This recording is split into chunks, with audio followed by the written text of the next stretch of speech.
وسمعوا المغاربه اش كيتقال عليكم، سمعوا مزيان هادشي.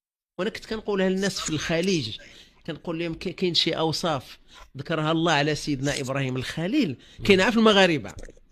ملي جاء عنده الضيوف في صور الملائكه في صوره رجال، قال سيدي ربي فراغ الى اهله فجاء بعجل سمين فقربه اليهم قال الا تاكلون. هذه ستة الاوصاف ديال الكرم كاينها في المغاربه.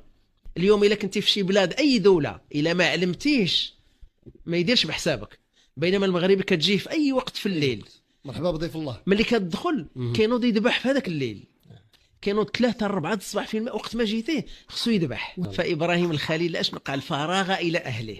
المغاربه ملي كيجي الضيف ما كيبينوش لي غادي يمشيو يجيبوا شي حاجه، كيروغ راه غنتعلب راه غنتعلب، كيقول لهم اشنو كذا وكيخرج من شي جهه باش يتقد فراغها وحده. ثم كيتشاور مع مولاة الدار الى اهله. شوف ها رقم 2 في الاوصاف ديال الكرم الاهل. رقم 3 هو السرعه في مجيء الطعام للضيف. فجاء استعمال الفاء تفيد الترتيب مع التعقيب. شوف فجاء. رقم 4 هو المبالغه في الكرم بعجل، جا حاجه كبيره ما جابش حاجه صغيره.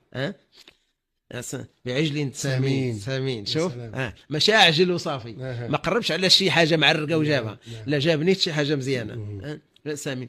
رقم 5 هذاك عجل سمين راه هو كله في رقم 4.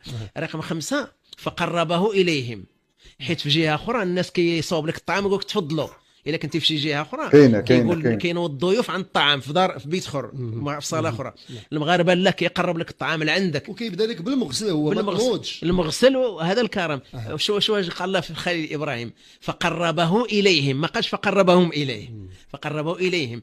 رقم 6 وهي المهمه هو الالحاح على الضيف باش ياكل. الا تاكلون